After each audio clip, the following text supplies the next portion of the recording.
Ayo, cepat tanda tangan. Aku harus ke KUA untuk mendaftarkan pernikahan dengan Rita. Dari kata-kata yang luar biasa itu, udara di ruang keluarga kami yang biasanya hangat seolah membeku, dingin menusuk seperti di puncak gunung di malam hari. Wajah suamiku, yang dengan tidak sabar mengetuk-ngetukkan jarinya di meja, bukan lagi wajah pria yang kukenal. Pikirannya sepenuhnya terserap oleh wanita cinta pertamanya, yang sebentar lagi akan mengikat janji suci dengannya. Dan aku, yang duduk tepat di hadapannya, tak lebih dari sekadar batu di pinggir jalan baginya. Namun pada saat itu, suamiku yang sedang dimabuk kebahagiaan sama sekali tidak menyadari bahwa dalam beberapa jam, tanda tangan yang akan ia bubuhkan dengan tangannya sendiri, itu akan menjerumuskannya ke jurang neraka paling kejam dalam hidupnya, dan membuatnya meneteskan air mata penyesalan yang tak akan pernah kering hingga akhir hayatnya. Mana yang harus ditandatangani? Di sini? Kenapa repot sekali? Suamiku, Bimo, dengan kesal membolak-balik beberapa lembar dokumen yang telah kusiapkan di atas meja. 5 tahun pernikahan. Tak ada lagi sisa kelembutan yang dulu pernah ia berikan. Kini, tatapannya terpaku pada layar ponsel, pada jendela aplikasi pesan instan. Setiap kali notifikasi masuk, bibirnya menyeringai vulgar, dan senyum sombong yang memuakkan terukir di wajahnya. Di atas meja, tergeletak surat gugatan cerai dan perjanjian pembagian harta Gonogini yang berjilid-jilid. Aku menarik napas dalam-dalam dan berkata pelan, "Mas Bimo, surat gugatan cerainya yang ini. Tapi sebelum tanda tangan, tolong baca baik-baik syarat-syarat dalam perjanjian ini. Ini tentang pembagian aset, tentang masa depan kita." Iya, aku mengerti, potong Bimo kasar, menaikkan suaranya. Tanpa sedikit pun memperhatikan tulisan kecil dalam perjanjian itu, ia langsung menarik halaman terakhir. Pasti isinya cuma omong kosong remeh-temeh, kan? Semacam uang pesangon supaya kamu bisa angkat kaki dari apartemen ini. Sudahlah, aku tidak peduli. Aku ingin secepatnya memutuskan semua ikatan denganmu. Rita sudah menungguku di KUA. Aku tidak bisa membuat wanita takdirku menunggu. Setelah melontarkan kata-kata itu, ia mengeluarkan pulpen dari sakunya. Dengan sapuan tangan yang lebar, ia menggoreskan tanda tangannya di halaman terakhir perjanjian itu. Bimo Prakoso telah membubuhkan tanda tangannya. Aku hanya diam, dengan ekspresi wajah yang tak terbaca, mengamati adegan itu. Dia benar-benar tidak membaca satu baris pun. Di dalam hatiku tidak ada kesedihan, melainkan kelegaan yang mendalam dan kepasrahan yang dingin. Biasanya, dokumen sepenting perjanjian perceraian, yang menentukan seluruh sisa hidup seseorang, akan dipelajari di bawah mikroskop. Tapi saat ini, di kepala Bimo hanya ada masa depan cerah bersama wanita bernama Rita. Rita adalah teman sekelasnya di SMA dan, menurutnya, cinta pertamanya. Beberapa bulan lalu, mereka bertemu di acara reuni akbar dan dengan cepat menjalin hubungan asmara. Hingga suatu hari, Bimo pulang ke rumah dan melontarkan kata-kata yang tak bisa kupercaya. "Aku sudah menemukan cinta sejatiku. Aku muak hidup dengan perempuan kusam dan membosankan sepertimu. Rita. Dialah wanita yang kubutuhkan." Bimo, setelah menandatangani surat dan perjanjian, dengan seenaknya melemparkannya ke arahku. "Sudah, kan? Akhirnya aku bebas. Seharusnya dari dulu aku tidak menikah dengan perempuan sepertimu, yang seharian hanya duduk di rumah tidak melakukan apa-apa." Dari mulutnya hanya keluar hinaan-hinaan kejam yang melukai hatiku. Seolah ia lupa segalanya. Bagaimana aku, sebagai ibu rumah tangga, membantu merawat orang tuanya yang rewel, bagaimana aku mengelola anggaran keluarga hingga ke rupiah terakhir agar ia bisa fokus bekerja. Oh ya, kamu akhir-akhir ini gemukan lagi, ya? Bagaimana kamu berani muncul di hadapanku dengan tubuh melebar seperti itu? Contoh dong Rita. Dia pemilik jaringan salon kecantikan. Tubuhnya ideal. Dia selalu tampil glamor dan bersinar. Kita ini beda kasta, tahu? Bimo mendengus menghina, mengamatiku dari ujung rambut hingga ujung kaki. Aku menerima aliran kata-kata mengerikan itu tanpa membantah. Aku hanya diam menunduk dan, dari balik gaun longgarku, dengan hati-hati menyentuh perutku. Sikap diamku disalahartikan Bimo sebagai pengakuan kekalahan, dan wajahnya menjadi semakin sombong. Tapi si bodoh ini tidak tahu. Aku gemuk bukan tanpa alasan. Di dalam diriku, kehidupan baru telah bersemi. Kehamilan bulan kelima. Sebentar lagi aku akan merasakan gerakan pertama bayiku yang telah lama ku nantikan. Sudah tidak bisa berkata apa-apa kan? Ya sudahlah, aku pergi. Barang-barangku nanti kusuruh jasa angkut untuk mengambilnya akhir pekan. Selamat tinggal. Nikmati saja hidupmu yang menyedihkan dan sepi itu. Aku dan Rita akan membangun kehidupan yang jauh lebih baik. Bimo berjalan menuju pintu keluar, nyaris melompat-lompat kegirangan, lalu membanting pintu dengan keras. Apartemen kembali diselimuti keheningan yang menyesakan. Aku menatap perjanjian perceraian yang ditinggalkan di meja, dengan tanda tangannya yang ceroboh. Di halaman ketiga dokumen itu, halaman yang bahkan tidak ia lirik, tertulis fakta-fakta penting dan syarat-syarat mengerikan yang jika ia tahu, ia akan pucat pasi dan histeris. "Selamat jalan, Mas Bimo," bisikku dengan suara dingin, sambil mengelus perutku dengan lembut, seolah melindungi kehidupan kecil di dalamnya. "Kamu bahkan tidak tahu siapa wanita takdirmu yang sebenarnya, dan tidak bisa membayangkan kontrak mengerikan apa yang baru saja kamu tanda tangani. Ini adalah awal dari pembalasan dendam yang sunyi dan sempurna dari seorang istri yang nyaris direnggut segalanya." Ketika Bimo pergi seperti badai, aku menyesap tehku yang sudah dingin dan menghela napas panjang. Jarum jam dinding menunjukkan pukul 10 pagi. Biasanya, pada jam ini aku sibuk luar biasa, menyiapkan ibu mertuaku yang kakinya sakit dan selalu mengeluh untuk pergi ke pusat penitipan lansia. 5 tahun pernikahanku dengan Bimo tidaklah mudah. Orang tuaku karakternya sulit. "Maukah kamu menjadi ibu rumah tangga dan mengurus rumah?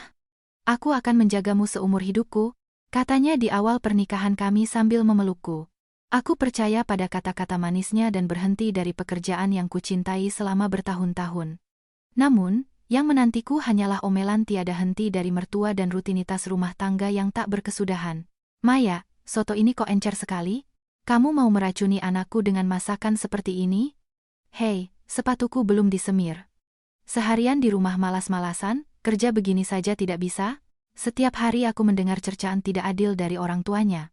Ketika aku mencoba membicarakannya dengan Bimo, ia hanya berpaling dengan kesal. "Aku capek kerja, urusan rumah tangga tolong selesaikan sendiri. Toh kamu tidak punya kesibukan lain, kan?" Ia memperlakukanku bukan sebagai istri, melainkan sebagai pembantu gratis. Namun, aku tetap bersabar, percaya bahwa suatu hari ia akan mengerti, bahwa suatu hari kami akan tertawa bersama lagi sebagai keluarga yang utuh. Tapi hatiku hancur berkeping-keping 3 bulan yang lalu. "Aku mau pergi ke reuni akbar SMA, katanya, lalu pergi. Sejak hari itu, Bimo berubah. Ia mulai pulang larut malam. Bau parfum wanita yang tajam dan manis menempel di bajunya. Di rumah, ia tidak pernah melepaskan ponselnya, dan setiap kali aku mendekat, ia terkejut dan menyembunyikan layarnya. Momen puncaknya terjadi pada suatu malam. Saat mengantarkan makan malam untuknya, aku melihat dari celah pintu kamar yang sedikit terbuka, Bimo sedang bertelepon mesra dengan seseorang. "Rita, aku juga kangen kamu. Yang di rumah ini cuma pembantu, perempuan tanpa pesona. Nol feminitasnya. Aku ingin cepat-cepat cerai dan hidup bersamamu." Saat mendengar kata-kata itu, sesuatu di dalam diriku retak dan hancur. 5 tahun pengabdianku tidak ada artinya baginya. Aku hanyalah seorang pembantu. Menyadari kebenaran yang kejam itu, pada saat yang sama aku merasakan perubahan aneh pada tubuhku. Keesokan harinya, aku pergi sendirian ke dokter kandungan dan mendapat kabar yang tak terduga, hamil, 3 bulan. Perasaan luar biasa dan kebahagiaan, karena ada kehidupan kecil yang tumbuh di dalam diriku. Namun, di malam yang sama saat aku hendak memberitahukannya pada Bimo, ia menghujaniku dengan kata-kata kejamnya. "Maya, kita cerai saja. Aku bertemu Rita, cinta pertamaku, dan aku sadar dialah takdirku. Aku tidak mau sedetik pun lagi bersama perempuan muram dengan wajah lelah sepertimu." Ia bersantai di sofa dan, sambil menunjukku dengan tatapan dingin, berkata, "Kamu itu perempuan yang benar-benar hampa. Parasit yang tidak akan bisa bertahan hidup kalau aku tidak menafkahimu.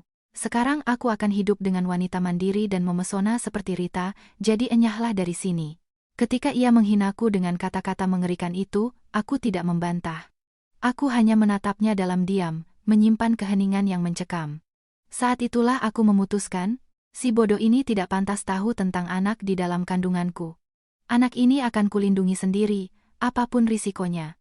Aku mengambil tablet yang Bimo lupakan di meja. Di layarnya, terbuka halaman media sosial Rita yang baru saja ia lihat dengan seringai. Foto seorang wanita glamor memamerkan tas bermerek di lounge hotel mewah. Keterangannya berbunyi, "Kehidupan baru akan segera dimulai bersama kekasihku. Pemilik jaringan salon kecantikan, katamu?" Aku menatap foto itu dan tersenyum dingin. Bimo yakin bahwa Rita adalah wanita muda, mandiri, dan sukses, dan ia menghabiskan banyak uang untuknya. Tapi aku tahu kebenaran tentang salon kecantikannya, dan aku tahu alasan mengerikan mengapa Rita, yang bertahun-tahun menghilang, tiba-tiba muncul di hadapan Bimo, dan mulai mengejarnya secara aktif. Aku mematikan tablet dan mengambil ponselku. Di daftar kontak, aku menemukan nama yang kucari dan menekan tombol panggil. Halo, selamat siang. Ya, selamat siang. Dengan pengacara Haryono di sini, dari seberang telepon terdengar suara pria yang tenang dan terpelajar. Pak Haryono, ini Maya. Ya, baru saja suami saya menandatangani perjanjian perceraian dan pergi ke KUA. Betul, dia sama sekali tidak menyadari jebakan yang sudah kita siapkan. Ketika aku mengatakan itu, aku mendengar Pak Haryono menghela napas pendek. Begitu, ya. Jadi dia benar-benar menandatanganinya. Dia pasti tidak menyangka tutup kotak Pandora mana yang baru saja ia buka. Aku mengangguk dalam diam menanggapi kata-katanya. Baiklah, semua sudah siap untuk serangan balasan. Dia pikir dia bisa pergi begitu saja dengan mudah. Impian manis seperti itu tidak akan terwujud. Mulai saat ini, dimulailah pembalasan dendam tanpa ampun dariku dan sekutu tak terduga ini. Setelah selesai berbicara dengan Pak Haryono, aku mengemasi barang-barang yang paling penting ke dalam koper dan menunggu dengan tenang di ruang keluarga. Pukul 1 siang, sesuai rencana. Terdengar suara pintu depan dibuka dengan kasar. Silakan masuk, Rita, silakan. Mulai hari ini adalah istana cinta kita berdua. Mengikuti suara antusias Bimo, terdengar bunyi hak tinggi di lantai parket. Bersamaan dengan itu, aroma tajam parfum impor yang mahal mengubah total atmosfer di ruang keluarga. Wow, ini apartemenmu, Bimo sayang. Sedikit kuno, tapi tidak apa-apa. Nanti aku akan merombak semuanya sesuai seleraku. Seorang wanita dengan gaun bermerek yang mencolok, dipenuhi perhiasan besar yang bergemerincing, muncul di ruang keluarga. Usianya seharusnya sebayaku, tapi karena riasan vulgar yang dimaksudkan untuk membuatnya tampak lebih muda, ia terlihat tidak alami. Inilah Rita, wanita yang dipuja Bimo sebagai takdirnya. Kamu masih di sini? Bukankah sudah kusuruh kamu pergi? Bimo melirikku dan berteriak dengan ekspresi jijik, seolah melihat sesuatu yang menjijikkan. Di tangan kanannya tergenggam amplop berisi bukti pendaftaran nikah. Sepertinya ia berhasil mendaftarkan perceraian denganku dan pernikahan dengan Rita. Oh, jadi ini mantan istrinya. Halo, saya Rita, istri Bimo yang sesungguhnya. Rita mengamatiku dari ujung rambut hingga ujung kaki dan mendengus. Bimo benar. Rambut berantakan, pakaian murah. Perutnya juga buncit dan kendur. Dengan penampilan menyedihkan seperti ini, tidak heran Bimo tidak cinta lagi. Mau aku beri diskon di salonku? Hinaan tanpa ampun meluncur dari mulut Rita. Melihat perutku yang sedikit membulat di bulan kelima, ia mengejek, mengiranya hanya kegemukan biasa. Tapi sementara aku diam tak menjawab, pintu kamar sebelah terbuka dengan kasar. Oh, Bimo, kamu sudah membawa Rita. Ibu mertuaku, Ibu Endang, muncul. Biasanya ia mengeluh padaku tentang sakit punggung dan lututnya, bahkan tak mau menuang tehnya sendiri. Tapi sekarang, ia berlari kecil menghampiri Rita seperti anak gadis. Ibu Endang, selamat siang, saya Rita. Saya punya beberapa salon kecantikan. Ini oleh-oleh kue mahal dari toko elit, semoga ibu suka. Oh, aduh, repot-repot sekali barang semahal ini. Tidak seperti orang lain. Ibu mertua menjabat tangan Rita dan menatapku dengan tajam. Aku sudah muak dengan perempuan jorok ini sejak lama. Tampaknya ibu mertua sudah lama tahu tentang perselingkuhan Bimo dan sepenuhnya mendukung kepindahannya ke pelukan Rita yang kaya raya. Dengan perginya parasit miskin sepertimu, keluarga kami akan hidup seperti di negeri dongeng. Rita berpenghasilan lebih dari 50 juta sebulan. Dia wanita super. Kalian berdua beda kasta, kata Bimo bangga sambil merangkul bahu Rita. Dan mereka bertiga, seolah bersekongkol, mulai menghujaniku dengan cemoohan dan hinaan. Pergi dari sini, jangan pernah lagi kakimu menginjak rumah ini. Dasar perempuan miskin yang menyedihkan. Dalam situasi seperti ini, siapapun akan menangis atau berteriak balik. Tapi aku tidak mengucapkan sepatah kata pun. Aku hanya diam, menatap ketiganya yang sedang menari dalam kegilaan mereka dengan tatapan dingin yang menakutkan. Orang-orang ini benar-benar tidak mengerti apa-apa. Aku berdiri perlahan dan mengambil gagang koper. Lalu aku menunjuk ke map tebal dan beberapa buku tabungan yang tergeletak di atas meja. Di sini ada rekening koran selama ini, jadwal perawatan dan kunjungan dokter untuk Ibu Endang, serta dokumen-dokumen yang berkaitan dengan hak atas apartemen ini. Semuanya saya tinggalkan di sini. Ketika aku mengatakan itu dengan suara datar, Rita tertawa. Hah, pasti isinya tidak ada uangnya, kan? Sudahlah. Sekarang dengan uangku dan Bimo, kami akan memberikan masa tua terbaik untuk Ibu Endang. Paling parah, tinggal bayar saja dan kirim dia ke panti jompo yang mahal. Ah, Rita, kamu benar-benar malaikat. Ayo, parasit, cepat pergi dari sini. Ibu mertua membuat gerakan seolah mengusir anjing. Baiklah, selamat tinggal. Semua urusan selanjutnya akan diselesaikan sesuai dengan perjanjian yang telah Anda tanda tangani. Aku membungkuk dalam-dalam dan meninggalkan rumah itu tanpa penyesalan sedikit pun. Di belakangku, aku mendengar tawa vulgar ketiganya, merayakan kemenangan mereka. Menutup pintu di belakangku dan menghirup udara jalanan yang dingin, aku merasakan sudut bibirku terangkat dengan sendirinya. Tertawalah selagi bisa. Mereka bahkan tidak tahu atas nama siapa rekening-rekening bank itu dibuka, dan siapa sebenarnya pemilik rumah yang kini mereka anggap sebagai benteng mereka. Hanya dalam beberapa hari, senyum sombong mereka akan berubah menjadi jeritan putus asa. Aku memanggil taksi dan meninggalkan kompleks perumahan tua itu, menuju ke jantung kota, ke sebuah apartemen mewah. Setelah melewati lobi berlantai marmer dan gerbang otomatis, aku melihat seorang petugas keamanan berseragam yang, begitu melihatku, membungkuk dalam-dalam. Ibu Mayasari, selamat datang. Kami sudah menunggu Anda. Apartemen Anda sudah siap sepenuhnya. Terima kasih. Saya akan tinggal di sini untuk sementara waktu. Aku berjalan menyusuri koridor berkarpet lembut ke apartemenku di lantai paling atas. Dari jendela-jendela besar di ruang keluarga yang luas, terhampar pemandangan kota di malam hari, berkilauan seperti taburan permata. Aku duduk di sofa kulit yang mahal, menghela napas lega, dan dengan lembut mengelus perutku yang membulat. Maaf ya nak, kamu pasti kaget mendengar teriakan-teriakan tadi. Tapi sekarang semuanya sudah baik-baik saja. Mama pasti akan melindungimu. Sementara aku berbicara dengan bayiku yang belum lahir, ponselku di atas meja bergetar hebat. Di layar, satu persatu notifikasi muncul. Pengirimnya adalah mantan suamiku Bimo dan istri barunya Rita. Yang mengejutkan, mereka membuat grup obrolan bertiga dan membanjirinya dengan foto dan pesan. Hei, perempuan miskin, kami sudah buang semua baju murah dan barang rongsokanmu ke kantong sampah. Hah, akhirnya udara di rumah jadi lebih segar. Menyusul pesan tak sopan dari Bimo, datang pesan dari Rita. Mantan, kamu pasti sekarang sedang menggigil kedinginan di gubuk mana, ya? Lihat ini. Ini ranjang baru dari Italia yang dibelikan Bimo. Harganya 100 juta. Kamu, perempuan kusam dan menyedihkan, cuma bisa mimpi punya perabotan seperti ini, diikuti emoji tertawa. Di foto itu adalah kamar tidur kami. Lantai yang setiap hari kupel hingga mengkilap, kini di atasnya berdiri perabotan norak dan mencolok. Lebih dari itu, mereka meneruskan pesan suara dari ibu mertua, Ibu Endang. Aku menekan tombol putar, dan suaranya yang melengking dan tidak enak didengar memenuhi ruang keluarga. Bagus sekali, akhirnya kita bisa mengusir sapi mandul yang tidak berguna itu. Rita sekarang akan mengajakku ke spa mahal dan liburan ke resort. Dan kamu, Maya, matilah dalam kesendirian dan kemiskinan.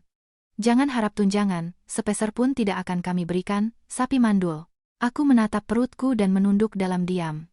Ibu mertua sejak awal pernikahan selalu menyebutku mandul dan tidak berguna di setiap pertemuan keluarga karena kami belum punya anak. Tapi ia tidak tahu bahwa penyebabnya adalah Bimo, yang karena harga dirinya menolak untuk sekadar pergi ke klinik. Dan tentu saja, ia tidak akan pernah tahu bahwa sekarang, secara ajaib, di dalam perutku tumbuh kehidupan baru yang membawa darah Bimo. Aku tidak membalas rentetan hinaan kejam yang muncul di layar. Tidak ada kesedihan, tidak ada amarah. Aku hanya menatap orang-orang ini dengan penyesalan yang dingin, yang sedang bersenang-senang tanpa menyadari tanah di bawah kaki mereka sedang runtuh. Silakan tulis apapun yang kalian mau. Semua ini hanyalah bukti untuk menambah jumlah kompensasi, yang akan kuteruskan ke Pak Haryono. Keheninganku yang mutlak rupanya membuat mereka semakin marah. Pesan-pesan tidak berhenti. Apa, sudah dibaca tapi diam saja?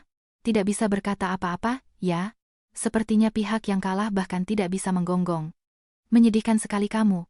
Jawab dong, pengecut. Sementara mereka mabuk dalam superioritas semu mereka, sebuah panggilan masuk ke ponselku.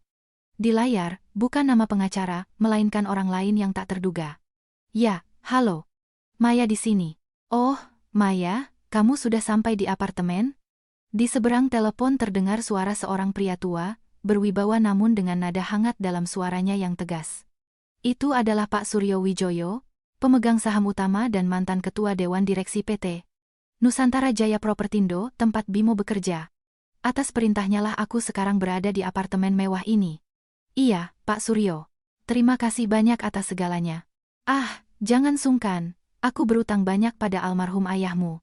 Tapi tetap saja, si bodoh mantan suamimu itu tidak sadar juga siapa kamu sebenarnya. Aku tersenyum tipis mendengar kata-kata Pak Suryo. Iya. Sampai akhir dia percaya saya hanyalah ibu rumah tangga miskin tanpa keluarga. Dia tidak pernah menyangka bahwa saya mewarisi Aku mengerti. Pak Haryono sudah meneleponku. Katanya kamu siap menjalankan rencana. Benar. Sekarang mereka sedang sibuk menghina dan bersenang-senang, tapi sebentar lagi mereka harus menghadapi kenyataan. Tepat setelah pembicaraan dengan Pak Suryo selesai, datang lagi satu pesan dari Bimo. Tapi kali ini bukan emoji sombong. Hei, Maya, rekening koran yang kamu tinggalkan di meja. Apa maksudnya ini? Kamu bercanda? Kenapa saldonya nol? Di mana semua uangku? Gajiku? Kamu mencuri semuanya. Dan map dokumen apartemen ini apa? Sial, ini tidak mungkin benar. Apa maksudnya ini? Jawab. Notifikasi yang tak henti-hentinya. Dari teksnya, jelas sekali Bimo panik. Aku meletakkan cangkir teh yang sudah dingin dan perlahan mengetik balasan. Hari itu, untuk pertama kalinya aku mengirim pesan kepada mereka, hanya terdiri dari satu kalimat. Semuanya tertulis di dalam perjanjian perceraian. Apakah Anda membacanya dengan teliti? Saat aku menekan tombol kirim, notifikasi berhenti. Mungkin sekarang Bimo sedang panik mengaduk-aduk tempat sampah, mencari perjanjian yang telah ia buang, dan untuk pertama kalinya membacanya, dan akhirnya menyadari betapa mengerikannya tiket sekali jalan ke neraka yang merupakan tanda tangan yang ia bubuhkan tanpa melihat. Semuanya tertulis di dalam perjanjian perceraian. Apakah Anda membacanya dengan teliti? Hanya beberapa menit setelah aku mengirim pesan singkat itu, ponselku di atas meja berdering gila-gilaan, di layar tertera nama Bimo. Aku dengan tenang menekan tombol jawab, dan detik itu juga telingaku diserbu oleh teriakan yang memekakkan. Kamu sudah gila, ya? Apa maksudnya saldo nol di rekening? 500 jutaku yang aku kumpulkan dengan susah payah. Kamu mencuri semuanya. Telepon dalam mode pengeras suara, dan di belakang teriakan Bimo, aku bisa mendengar suara melengking Rita dan jeritan ibu mertua. Pencuri. Mencuri uang anakku. Aku akan laporkan kamu ke polisi. Tidak akan pernah kumaafkan. Menyusul jeritan histeris ibu mertua, Rita tertawa menghina. Hei, mantan, kamu sadar tidak apa yang sudah kamu lakukan? Perusahaanku punya pengacara hebat, tahu, kami akan memenjarakanmu karena penggelapan. Kamu akan membusuk di penjara seumur hidup. Aku mendengarkan teriakan gila mereka dalam diam. Uang 500 juta yang Bimo anggap miliknya, sebenarnya adalah tabungan pribadiku yang kukumpulkan sebelum menikah dan hanya sebagian kecil dari warisan ayahku. Uang bulanan 5 juta rupiah, yang ia berikan untuk biaya rumah tangga tentu saja tidak cukup. Kebodohan Bimo, yang bahkan tidak bisa membedakan rekening gajinya dengan rekening tempatku membayar semua pengeluaran, tidak membuatku marah, hanya menimbulkan senyum pahit. Keheninganku sekali lagi mereka anggap sebagai kelemahan. Rita melanjutkan dengan lebih jahat. Kenapa? Tidak bisa berkata apa-apa. Takut? Ya, tapi sudah terlambat. Aku sudah mengunggah fotomu dan nama aslimu di halaman media sosialku yang punya 100.000 pengikut. Aku tulis.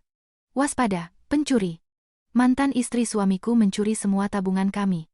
Mendengar kata-kata itu, napasku tercekat. Aku cepat-cepat membuka tablet dan masuk ke halaman Rita. Di sana benar-benar ada fotoku, yang diambil diam-diam saat aku memakai celemek dan mengerjakan pekerjaan rumah, dan teks jahat, tolong sebarluaskan. Wanita ini adalah pencuri. Di kolom komentar, orang-orang asing yang tidak tahu situasinya menuliskan hujatan. Dasar perempuan jahat, semoga cepat ditangkap. Wajahnya saja sudah kelihatan kriminal. Tapi bukan itu saja. Ponselku mulai dibanjiri pesan dari mantan rekan kerja dan kerabat jauh. Maya, apa yang ditulis di internet itu? Kamu benar-benar pencuri? Bagaimana Maya, kena batunya, kan? Reputasimu hancur. Bukannya dapat kompensasi. Kamu yang akan membayar kami ganti rugi moral. Kalau tidak punya uang, jual saja tubuh gendutmu itu, tapi cari uangnya. Kata-kata kejam Bimo menusuk seperti pisau tajam. Serangan publik di internet seperti ini tidak kuduga. Jantungku berdebar kencang. Mereka mencoba menjadikanku penjahat, merampas segalanya dariku. Apa yang harus kulakukan? Jika kebohongan ini menyebar, ini akan berdampak pada calon anakku juga. Aku memeluk perutku erat-erat dan menggigit bibir. Di seberang telepon terdengar tawa vulgar ketiganya, merayakan kemenangan. Aku akan menyewa detektif swasta sekarang juga, dan dia akan menemukan lubang tikusmu. Gemetarlah dan tunggu. Klik. Ia menutup telepon. Ruang keluarga yang luas kembali hening.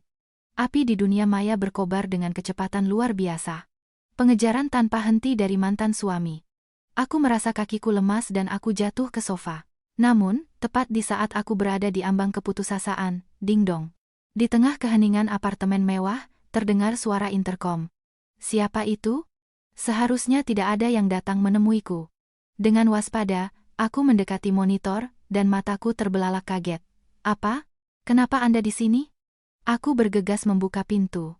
Di ambang pintu, berdiri pengacara Haryono dengan setelan jas yang rapi, dan di belakangnya, Direktur Utama PT, Nusantara Jaya Propertindo, Pak Gunawan Santoso. Ibu Mayasari, maaf atas kunjungan mendadak ini. Pak Suryo sudah menceritakan semuanya, dan kami segera datang. Pak Gunawan membungkuk dalam-dalam dan menyerahkan sebuah map tebal berisi dokumen, lalu mengucapkan kata-kata yang seketika menghapus semua ketakutanku. Tindakan Bimo Prakoso sudah melewati batas. Ibu Maya, perusahaan kami akan memberikan dukungan penuh. Kami akan menghapus orang ini dari muka bumi. Tindakan Bimo Prakoso sudah melewati batas. Ibu Maya, perusahaan kami akan memberikan dukungan penuh. Kami akan menghapus orang ini dari muka bumi. Dari kata-kata tegas Pak Gunawan, aku merasakan ketegangan yang membelengguku akhirnya lepas. Aku menghela napas lega. Pak Gunawan, maaf merepotkan Anda di waktu seperti ini. Silakan masuk. Aku mempersilakan mereka masuk ke ruang keluarga dan menawarkan teh. Pak Gunawan, sebelum duduk di sofa empuk, sekali lagi membungkuk rendah dan lama kepadaku.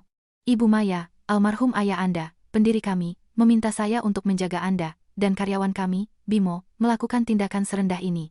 Saya tidak bisa dimaafkan. Kami sudah tahu tentang fitnah di internet dari Pak Haryono. Ya, inilah identitas asliku dan rahasiaku yang terbesar. Ayahku adalah pendiri dan pemegang saham utama PT Nusantara Jaya Propertindo, tempat Bimo bekerja. Aku adalah putri tunggalnya dan mewarisi kekayaan besar serta saham pengendali. Namun, semasa hidupnya ayahku berpesan, Maya, jika orang tahu tentang kekayaanmu, para penipu yang mengincar uang akan berdatangan. Karena itu, sampai kamu menikah dan yakin dengan suamimu, sembunyikan statusmu dan bersikaplah seperti wanita biasa. Aku mengikuti pesannya dengan ketat, dan di depan Bimo aku selalu berperan sebagai gadis sederhana tanpa keluarga dan harta. Bimo bahkan tidak menyangka bahwa wanita yang setiap hari ia perintah, dan sebut parasit tak berguna sebenarnya adalah pemilik sejati perusahaan tempat ia bekerja. Tolong angkat kepala Anda, Pak Gunawan. Yang bersalah hanya Bimo dan selingkuhannya, Rita, yang telah menipunya.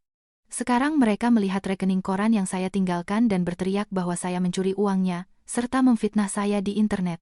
Aku menunjukkan layar tablet kepada mereka. Pak Haryono dengan dingin membetulkan kacamatanya. Ibu Maya, jangan khawatir. Saya sudah mengerahkan tim ahli kejahatan siber. Semua unggahan Rita ini di media sosial sudah disimpan sebagai barang bukti. Kami sedang menyiapkan gugatan atas pencemaran nama baik dan perusakan reputasi, baik secara pidana maupun perdata. 100.000 pengikutnya sekarang akan menjadi saksi kejahatannya. Aku mengangguk dalam diam. Semakin mereka menghinaku, semakin mereka membuat keributan di internet, semakin kuat tali yang menjerat leher mereka sendiri. Aku hanya diam, sementara mereka sendiri yang berjalan di jalur penghancuran diri. Dasar bodoh sekali dia, kata Pak Gunawan dengan jijik. Dia sepertinya bahkan tidak mengerti di mana dia tinggal. Kudengar dia mengusir Anda dan sekarang menyebut rumah itu istana cinta kami. Benar, Bimo yakin dia membeli apartemen itu dengan KPR, tapi sebenarnya, aku menunjuk dokumen paling atas di dalam map. Itu adalah salinan sertifikat kepemilikan. Tanah dan apartemen ini dibeli oleh ayah saya atas nama saya. Gaji Bimo tidak akan pernah cukup untuk disetujui KPR sebesar itu. Jadi, saya diam-diam membayarnya lunas, dan untuknya kami menciptakan kesan seolah-olah itu adalah rumah dinas dengan sewa murah. Dia hanya membayar sejumlah simbolis setiap bulan. Direktur itu menggelengkan kepala dengan heran.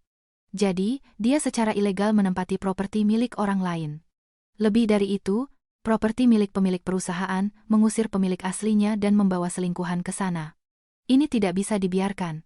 Kita bisa mengusirnya sekarang juga karena penyerobotan ilegal. Tidak, biarkan dia berenang dalam euforianya sedikit lebih lama, kataku dengan suara pelan namun sedingin es. Sekarang mereka berada di puncak dunia. Di apartemen yang dibeli dengan uangku, mereka menata perabotan mahal. Di internet, mereka menjadikanku penjahat dan menikmati hidup. Justru karena itulah aku ingin menjatuhkan mereka dari titik tertinggi. Ketika aku mengatakan itu sambil mengelus perutku, Pak Haryono dan Pak Gunawan mengangguk diam-diam namun tegas. Saya mengerti. Baiklah, kalau begitu besok, begitu Bimo muncul di kantor, kita akan meledakkan bom pertama, kata Pak Haryono, mengeluarkan sebuah amplop tebal dari tas kerjanya sambil menyeringai. Halaman ketiga dari perjanjian yang Anda tinggalkan. Biarkan dia merasakan kekuatan penuh dari informasi itu di kantor, tempat di mana dia tidak bisa lari. Keesokan paginya, Bimo, yang datang ke kantor dengan wajah sombong setelah malam yang manis bersama Rita, dihadapkan pada kenyataan pahit yang akan menghancurkan harga dirinya yang murah hingga ke dasar. Dan itu hanyalah awal dari kejatuhannya ke jurang keputusasaan. Keesokan paginya, Bimo masuk ke kantor Nusantara Jaya Propertindo dengan lagak seorang jenderal pemenang. Dengan dasi bermerek dan rambut yang ditata sempurna, ia tidak menunjukkan sedikitpun penyesalan karena telah mengusir istrinya dan melegalkan hubungannya dengan selingkuhannya. "Selamat pagi, semuanya," sapanya dengan keras kepada rekan-rekannya. Biasanya, para karyawan hanya tersenyum masam melihat tingkah lakunya yang seenaknya, tapi hari ini semuanya berbeda. Rekan-rekannya saling berbisik dan ketika bertemu pandang dengannya, mereka membuang muka dengan ekspresi jijik. "Kenapa kalian semua dingin begini?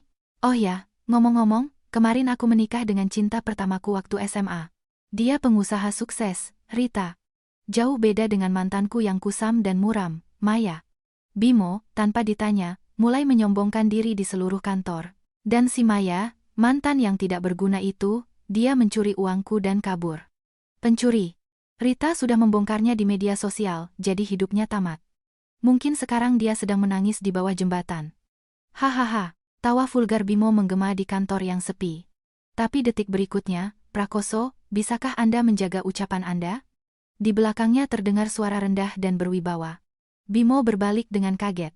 Di hadapannya berdiri Pak Gunawan dengan alis berkerut dan tatapan dingin. Di sebelahnya ada kepala HRD yang pucat dan seorang pria tak dikenal dengan tatapan tajam pengacara Haryono. "Pak Gunawan, Anda di sini?" Bimo buru-buru menegakkan badan dan memasang senyum menjilat. "Saya baru saja mendengar kata pencuri dari Anda."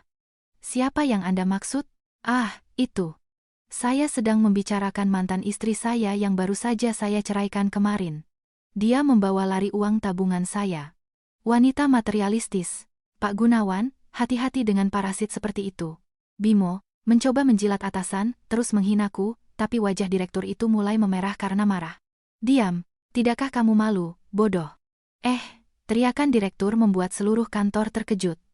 Bimo, tidak mengerti apa yang terjadi, berdiri dengan mulut ternganga.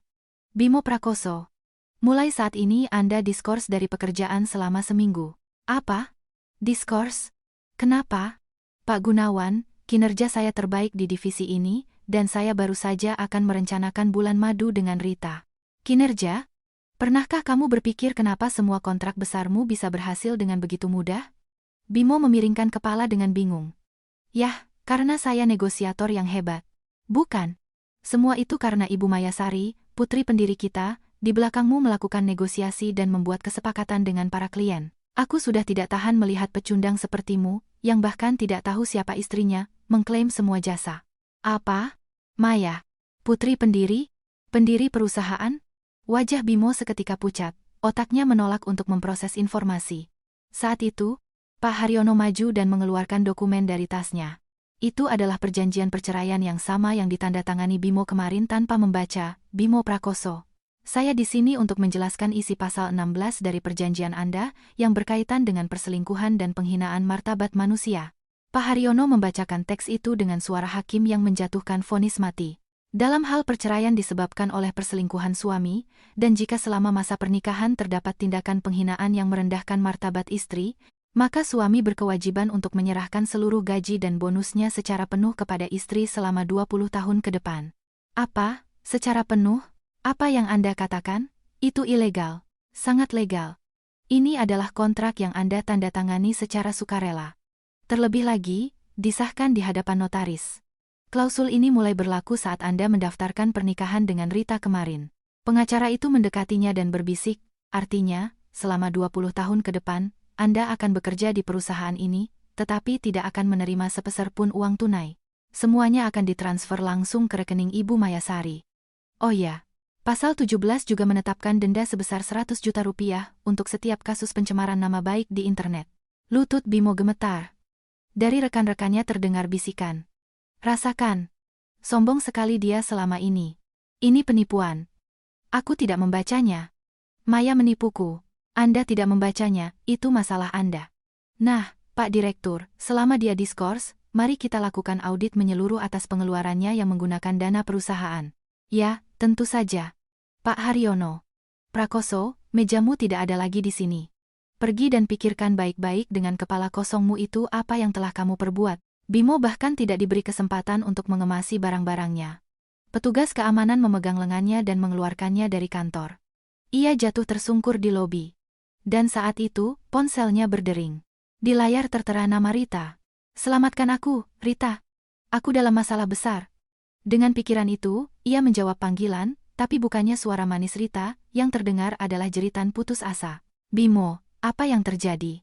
Ada orang-orang seram mendobrak masuk ke apartemen kita dan menyuruh kita segera pergi. Lakukan sesuatu. Pikiran Bimo menjadi kabur, masalah datang bertubi-tubi. Ia diusir dari pekerjaan, dan sekarang ia dihadapkan pada perebutan kembali rumah yang ia anggap sebagai bentengnya tanpa ampun. Selamatkan aku, Bimo. Apa yang terjadi? Ada orang-orang seram mendobrak masuk ke apartemen kita dan menyuruh kita segera pergi. Mendengar jeritan Rita, Bimo secara otomatis memanggil taksi dan menuju ke bekas rumahnya. Pikirannya kacau balau, ini rumahku, aku yang membayarnya. Ini adalah bentengku dan Rita yang akhirnya berhasil kurebut dari parasit maya itu. Setibanya di dekat rumah, Bimo melihat pemandangan yang luar biasa. Jangan disentuh. Itu perabotan mahal dari Prancis. Beraninya kalian mengusir seorang wanita tua ke jalanan. Aku akan panggil polisi. Rita dan ibu mertua, Ibu Endang, dengan wajah merah padam karena marah, berteriak di depan lobi. Di hadapan mereka berdiri beberapa pria berjas hitam dan para pekerja angkut yang sedang mengeluarkan barang-barang.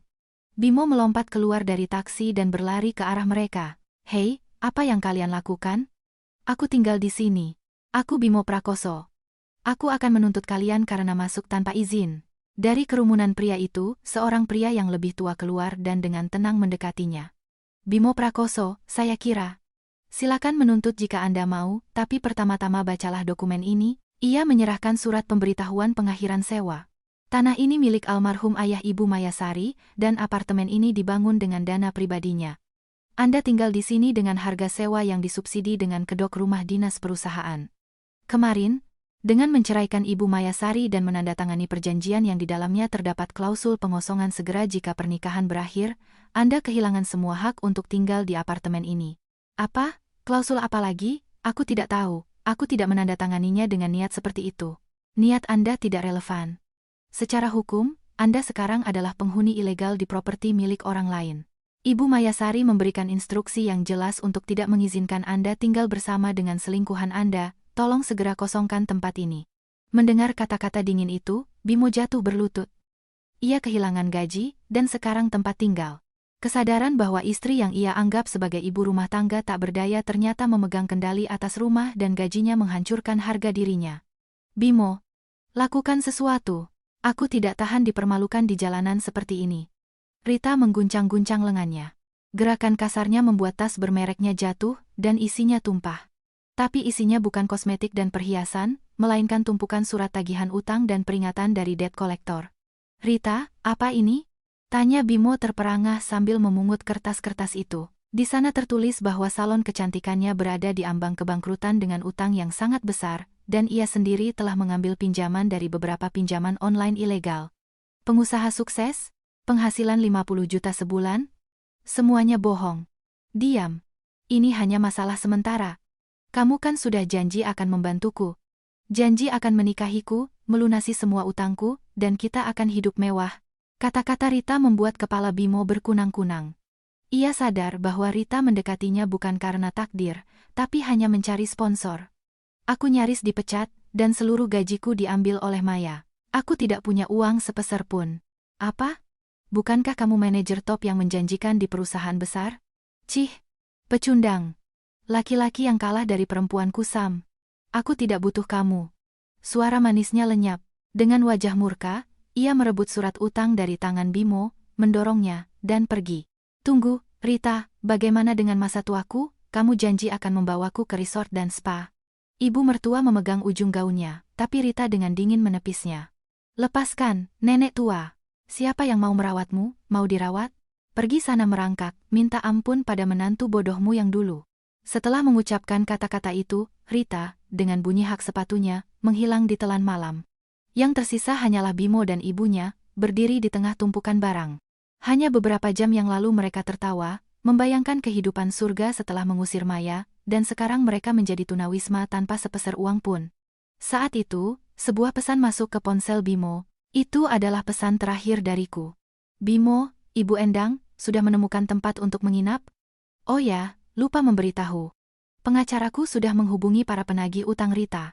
Atas penghinaan kalian terhadapku di internet, kalian harus membayarnya dengan penderitaan panjang dan menyakitkan di dasar neraka. Membaca pesan itu, Bimo untuk pertama kalinya menangis ketakutan. Tapi ia belum tahu yang paling penting. Bahwa di dalam perutku tumbuh anaknya, anak yang begitu lama ia nantikan dan yang tidak akan pernah diizinkan untuk ia lihat. Neraka yang sesungguhnya baru saja dimulai. Tidak mungkin. Rita, kamu benar-benar meninggalkanku? Jauh malam, Bimo duduk di kamar hotel murah yang pengap dan untuk ke-100 kalinya mencoba menelepon nomor Rita. Tapi yang terdengar hanyalah nada dingin, nomor yang Anda tuju sedang tidak aktif. Bermimpi tentang kehidupan manis dengan cinta pertamanya, ia meninggalkan segalanya, dan sekarang ia gemetar kedinginan di kamar seharga 300.000 semalam bersama ibunya yang sudah tua. Bimo, sampai kapan kamu mau menelepon perempuan tidak berguna itu? Lebih baik pikirkan sesuatu. Punggungku sakit. Aku tidak bisa tidur di kasur keras ini, gerutu ibu mertua dari ranjang sebelah. Baru kemarin ia tinggal di apartemen bersih dengan kasur ortopedi, dan sekarang yang ada di hadapannya hanyalah dinding dengan cat terkelupas dan kamar mandi yang bau. Ibu, diamlah. Aku sudah pusing. Dipecat dari pekerjaan, rumah diambil, tidak punya uang. Semua ini karena Maya. Bagaimana bisa dia melakukan ini padaku? Benar. Dasar tidak tahu berterima kasih. Kita sudah berbuat banyak untuknya. Air susu dibalas air tuba. Semoga dia masuk neraka. Ibu dan anak, melupakan perselingkuhan dan hinaan mereka, menyalahkan semua kesalahan padaku untuk setidaknya menjaga kewarasan mereka. Tapi kenyataan begitu kejam. Bimo melihat keluar jendela dan melihat sebuah mobil SUV hitam terparkir di depan hotel. Dari dalamnya keluar beberapa pria berbadan tegap berkacamata hitam. Ibu, sepertinya itu debt collector dari surat utang Rita. Jantung Bimo berdebar kencang. Rita berteriak bahwa Bimo akan melunasi semua utangnya. Berarti sekarang para penagih utang mengincarnya, suami barunya. Bimo, kita harus lari, mereka akan membunuh kita. Aku tahu, tapi kemana? Kita tidak punya uang. Di tengah kepanikan mereka, sebuah notifikasi masuk ke ponsel Bimo. Unggahan baru di halaman Rita. Tapi itu bukan unggahan pamer seperti biasanya. Pengumuman penting. Saya, Margarita Wijaya, hari ini mengajukan pembatalan nikah dengan Bimo Prakoso. Ternyata dia memiliki utang yang sangat besar, dan saya menjadi korban penipuannya. Teman-teman, berhati-hatilah dengan penipu ini dan ibunya. Apa? Apa yang dia katakan? Rita. Untuk menyelamatkan dirinya, melimpahkan semua kesalahan pada Bimo dan sekali lagi mempermalukannya di depan umum. Kemarin Bimo tertawa menyebutku pencuri, dan hari ini ia sendiri menjadi penipu di mata seluruh dunia. Karma menimpanya dengan cepat dan tanpa ampun. Apa yang harus kita lakukan, Bimo? Tidak ada jalan keluar. Kita harus merangkak memohon ampun pada Maya. Benar, dia selalu baik hati. Kalau aku berlutut dan bilang ingin memulai semuanya dari awal demi anak. Dengan harapan terakhir, Bimo menelepon nomorku, tapi aku tidak menjawab. Sebaliknya, sebuah pesan suara singkat masuk. Bimo Prakoso, tahu pepatah diam itu emas? Apapun yang kamu teriakkan, aku tidak akan mendengarmu lagi. Oh ya, sebentar lagi akan ada tamu tak terduga datang. Tunggu saja dengan sabar. Tamu tak terduga? Bimo belum sempat memikirkan kata-kata itu. Brak, brak, brak. Pintu kamar yang tipis digedor dengan kekuatan seolah ingin didobrak. Prakoso, aku tahu kamu di dalam. Keluar. Suara dari balik pintu membuat darah Bimo membeku. Itu bukan suara debt collector atau pengacara. Itu adalah suara orang yang paling ia takuti. Rekan bisnis berpengaruh yang pernah ia rugikan besar dan yang dulu dengan susah payah berhasil kurayu untuk berdamai. Kenapa? Kenapa dia di sini? Bukankah Maya sudah menyelesaikan semuanya? Perisai bernama Maya yang ia hancurkan sendiri telah berubah menjadi kenyataan kejam yang sekarang sedang mendobrak pintunya. Buka. Ibu Mayasari sudah memberiku izin.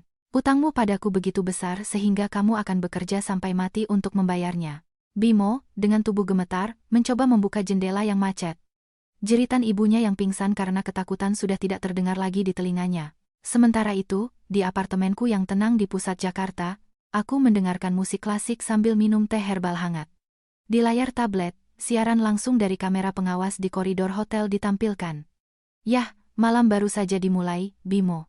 Di bibirku terukir senyum yang belum pernah ia lihat sebelumnya. Kejam dan tanpa ampun. Buka, Prakoso. Atau aku dobrak pintu ini. Kamar di hotel murah itu telah berubah menjadi perangkap. Nah, ayo kita berangkat. Ternyata orang tidak berguna sepertimu ada gunanya juga. Kamu akan membayarnya dengan tenagamu. Atas isyarat pengusaha bernama Pak Tirtayasa, dua pengawalnya yang berbadan besar mencengkeram lengan Bimo. Bimo meronta seperti ikan yang tertangkap, tapi tak bisa melawan. Tunggu, Pak Tirtayasa, kita bisa bicara baik-baik. Aku punya Rita, dia direktur. Masih saja mengigau? Hei, tunjukkan padanya. Salah satu pria itu mengeluarkan tablet dan menunjukkannya ke wajah Bimo. Di layar, tampak jalanan di malam hari, lampu sirine polisi, dan beberapa petugas menggiring seorang wanita. Rita. Di layar, tampak dirinya dengan rambut acak-acakan, tanpa tas bermerek, diborgol, dan berteriak marah. Bisnisnya ternyata skema piramida. Pengacara Ibu Mayasari sudah menyelidikinya, dan hari ini mereka digerebek. Wanita takdirmu itu sekarang sedang diperiksa. Bimo jatuh tersungkur. Pekerjaan, rumah, uang, dan cinta sejatinya. Semuanya hancur seperti rumah kartu. Bimo, lakukan sesuatu. Kalau dia di penjara, bagaimana denganku? Ibunya mencengkeram bahunya, tapi Bimo tidak peduli. Diam, ibu yang terus bilang Rita hebat, gara-gara ibu aku meninggalkan Maya, ibu yang salah. Apa katamu? Kamu yang pecundang tidak bisa mempertahankan Maya. Anak sialan. Baru saja mereka tertawa bersama menghinaku, dan sekarang mereka saling serang dalam pertengkaran kotor. Oh, keluarga yang harmonis. Baiklah, kalau kalian punya banyak tenaga, berarti kalian bisa bekerja di proyek bangunan. Kata Pak Tirtayasa dingin dan memerintahkan anak buahnya untuk membawa mereka pergi. Sementara itu, di apartemenku, aku menerima laporan dari pengacara. Ibu Maya, Rita sudah ditangkap, Bimo dan ibunya dibawa oleh Pak Tirtayasa, semua sesuai rencana. Terima kasih, Pak Haryono. Sepertinya mereka akhirnya mulai menyadari betapa enaknya hidup mereka dulu. Aku menatap kota malam di luar jendela. Beberapa hari yang lalu, aku hanyalah pembantu bagi mereka. Maya, buatkan teh. Kamu belum mengepel lantai. Mandul, tapi makannya banyak. Aku diam-diam menahan semua hinaan. Aku tidak bersabar. Aku mengamati. Mengamati kapan mereka akan sadar di atas fondasi rapuh apa mereka berdiri, dan bahwa fondasi itu adalah aku. Mereka tidak pernah sadar, dan ketika fondasi itu hilang, mereka jatuh ke jurang. Ibu Maya, mereka akan menerima pukulan lain. Fakta bahwa dia tidak membaca perjanjian sampai selesai akan menjadi fatal baginya. Suara pengacara itu terdengar yakin akan kemenangan. Ya, asetnya yang paling berharga, harga dirinya, akan kuhancurkan dengan tanganku sendiri. Aku mengelus perutku dengan lembut. Anak ini tidak akan mewarisi darah busuk mereka. Aku akan memberinya masa depan cerah, yang telah dibangun oleh ayahku dan yang akan kulindungi. Sementara itu, Bimo dan ibunya dibawa ke sebuah proyek konstruksi terpencil di sebuah mes pekerja. Di sana, mereka dihadapkan pada kehidupan di titik terendah. Sudah sampai. Ini tempat tinggal baru kalian. Di depan mereka ada barak-barak dari seng dan para pekerja yang lelah dan muram. Di sini kalian akan bekerja selama 20 tahun untuk melunasi utang kalian kepada Ibu Mayasari. Oh ya, Bimo, ini ponselmu. Ibu Mayasari menyuruhku mengembalikannya. Setiap hari kamu akan menerima hadiah darinya. Hadiah? Bimo dengan tangan gemetar mengambil ponselnya, layarnya menyala. Di sana ada foto makan malam mewah dan aku yang tersenyum. Dan di sebelahku ada USG. Keterangannya berbunyi, hari ini habis kontrol, semuanya baik-baik saja. Aku sangat bahagia tanpamu. Areh. Bimo, sambil memegangi kepalanya, berguling-guling di tanah yang kotor. Setiap hari melihat kebahagiaan yang telah ia hilangkan itu adalah siksaan paling kejam, lebih buruk dari kekerasan fisik manapun. Apakah Anda puas, Ibu Mayasari? Seolah-olah aku mendengar suara Pak Haryono di kepalaku. Tapi cerita ini belum berakhir. Di babak selanjutnya, Bimo akan mengetahui klausul paling mengerikan dalam perjanjian itu. 2 minggu kehidupan neraka di proyek konstruksi berlalu. Jari-jari Bimo lecet hingga berdarah. Ia hampir tidak bisa bergerak. Ibu, aku tidak kuat lagi. Jangan cengeng. Aku juga tidak enak, gerutu ibunya, yang sekarang mencuci dan memasak untuk seluruh tim pekerja. Ke dalam barak mereka masuk seorang pria berjas rapi pengacara Haryono. Selamat pagi, Bimo Prakoso. Anda terlihat lebih gagah. Pak Haryono, tolong. Saya mohon, sampaikan pada Maya. Saya salah. Saya siap melakukan apa saja. Bimo, sambil menangis, memegangi sepatunya. Menolong? Tidak, saya datang untuk memeriksa apakah Anda akhirnya sudah memahami isi pasal 18 dari perjanjian Anda. Pasal 18 apa lagi? Waktu itu aku buru-buru mau ke KUA. Baiklah, kalau begitu akan saya bacakan. Pasal 18, dalam hal suami melangsungkan pernikahan baru, ia menanggung tanggung jawab renteng atas semua utang dan kewajiban dari istri barunya. Selain itu, semua dana pensiun dan warisan di masa depan akan dialihkan kepada istri, Maya, sebagai pembayaran kompensasi. Udara di barak membeku. Tanggung jawab renteng? Utang Rita. Ada padaku? Tepat sekali. Utang dari skema piramidanya sekitar 300 miliar rupiah. Dengan menikahinya, Anda menjadi penjaminnya. 300 miliar? Aku tidak akan bisa membayarnya seumur hidup. Benar. Karena itu Anda akan bekerja di sini sampai akhir hayat, dan dana pensiun Anda sudah dialihkan ke rekening Ibu Mayasari. Anda akan bekerja sampai mati hanya untuk makan. Wajah Bimo menjadi lebih putih dari kertas. Goresan pena yang dibuat dengan tergesa-gesa itu ternyata adalah kontrak penjualan hidupnya sendiri.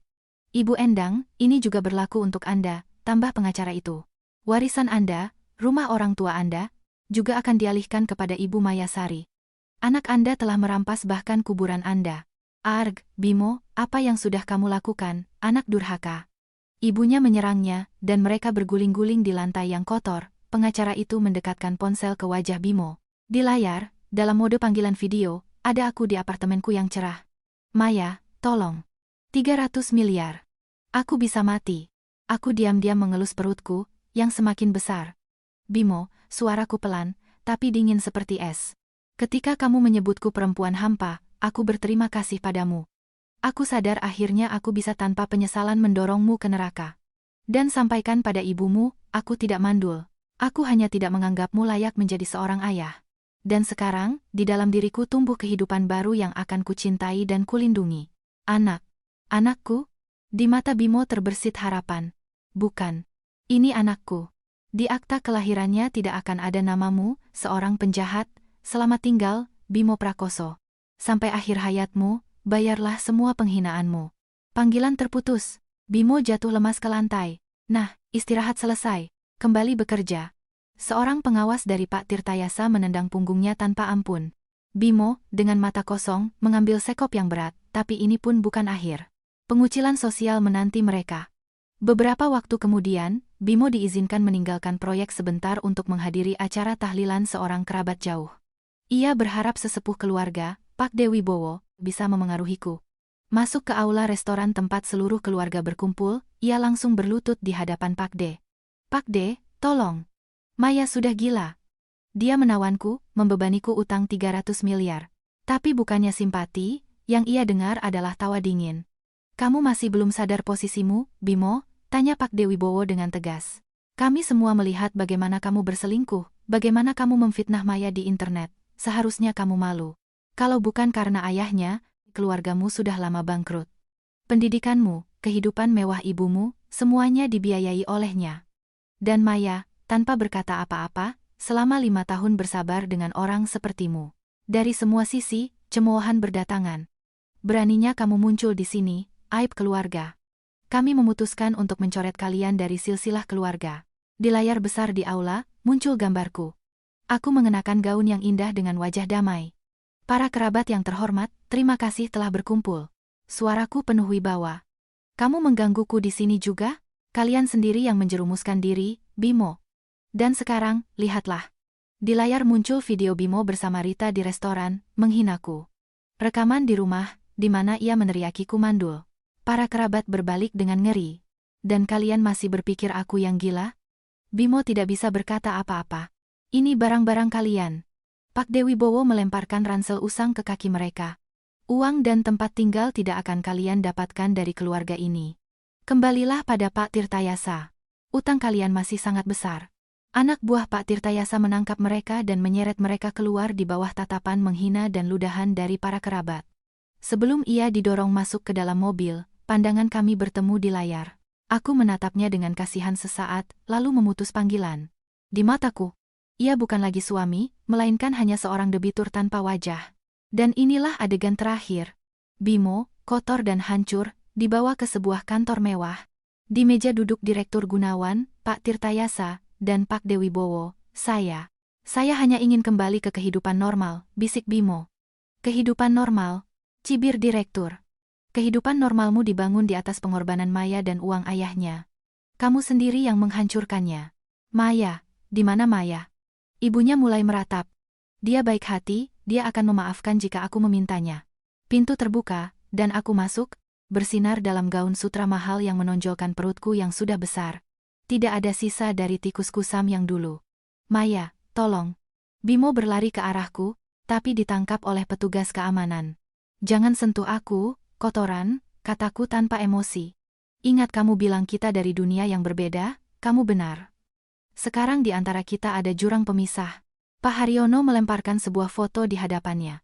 Di foto itu ada Rita di sel penjara, kuyu dan menangis, dia akan dihukum berat. Dan dia juga menyebutmu penipu tak berguna. Cinta sejatimu hanyalah hasrat akan uang. Dan ini berita terakhir. Aku menunjuk ke jendela. Di sana terlihat proyek pembangunan pusat anak-anak yang besar. Dengan warisan ayah, aku membuka yayasan amal ini. Aku sudah kembali menggunakan nama gadis ayahku, Sari. Dan anakku juga akan menyandang nama ini dan menjadi pewaris keluarga Sari. Sari? Bagaimana dengan Prakoso? Namaku. Namamu harus dihapus dari dunia ini, seperti noda yang memalukan. Semua uang yang akan kamu hasilkan akan masuk ke yayasan ini untuk membantu anak-anak yatim piatu. Sampai akhir hayatmu, kamu akan melayani mereka yang kamu hina. Bimo, sambil terisak, dengan tangan gemetar menandatangani dokumen terakhir tentang pelepasan semua hak dan pengalihan semua aset masa depan. Ibunya, terpaku, melihatnya menandatangani surat-surat pengalihan warisannya kepadaku. Aku berbalik untuk pergi. Tunggu, Maya. Setidaknya sekali, biarkan aku mendengar panggilan Papa. Aku tidak berhenti. Di belakangku tidak ada lagi bayang-bayang masa lalu, hanya masa depan yang cerah. 5 tahun berlalu. Suatu hari musim semi yang cerah, di sebuah taman besar di pusat kota Jakarta. Aku duduk di kafe dengan secangkir kopi dan sebuah buku. Mama, lihat, aku menemukan batu yang indah. Anakku yang berusia 5 tahun, Dimas, berlari ke arahku. Ia sangat mirip dengan ayahku, kakeknya. Wah, indah sekali. Benar-benar harta karun. Aku tersenyum. 5 tahun yang lalu, kehidupan kecil ini menyelamatkanku. Gerakan pertamanya di perutku memberiku kekuatan untuk berjuang. Sekarang, aku adalah ketua Dewan Yayasan Amal Sari. Hidupku penuh makna. Ibu Maya, asistenku mendekat. Dokumen untuk simposium sudah siap. Terima kasih. Oh ya, bagaimana kabar kasus itu? Bimo Prakoso dan ibunya masih bekerja di bawah pengawasan Pak Tirtayasa. Dia sering sakit. Ibunya terus-menerus berkonflik dengan orang lain. Aku tidak bertanya lebih lanjut. Aku tidak peduli betapa menyedihkannya hidup mereka. Itu pilihan mereka. Aku teringat beberapa bulan yang lalu melihat berita tentang Rita, kuyu di ruang sidang, menerima hukuman penjara. Mama, kenapa sedih? Dimas menatap mataku. Tidak, sayang. Mama hanya berpikir, betapa bahagianya Mama sekarang. Pada hari Bimo menandatangani perceraian, aku pikir aku kehilangan segalanya. Tapi dengan tetap diam dan percaya pada keadilan, aku mendapatkan hadiah terbesar dalam hidup. Mama, ayah sudah jadi bintang di langit, kan? Terkadang Dimas bertanya. Iya, sayang. Dia terbang sangat jauh. Tapi kamu punya Mama, dan Om Haryono, dan Kakek Gunawan, dan Om Tirtayasa. Semuanya sangat menyayangimu. Aku akan tumbuh kuat dan melindungi Mama. Tangan kecilnya menggenggam tanganku. Kehangatannya mengingatkanku bahwa kemenangan sejati bukanlah menghancurkan musuh, tetapi menjadi bahagia. Dalam perjalanan ke tempat parkir, aku melihat punggung seorang petugas kebersihan yang sedang memunguti sampah. Bungkuk, dengan pakaian robek, ia menyeret kantong yang berat. Sesuatu dalam sosoknya mengingatkanku pada Bimo. Tapi aku tidak berhenti. Ia tidak melihatku. Dan kalaupun melihat, ia hanya akan melihat seorang wanita dari dunia lain, masuk ke dalam mobil mewah bersama putra kesayangannya. Kami memang berasal dari dunia yang berbeda. Ayo pulang. Malam ini kita makan ayam goreng kesukaanmu. Hore! Mama, aku sayang Mama. Melihat putraku berlari di depanku, aku berbisik dalam hati, Ayah, aku akan menjaga dan mengembangkan cahaya yang Ayah tinggalkan untukku. Hari-hari yang dingin dan penuh rasa sakit itu telah berlalu. Sekarang, dalam hidup kami hanya akan ada kehangatan dan senyuman.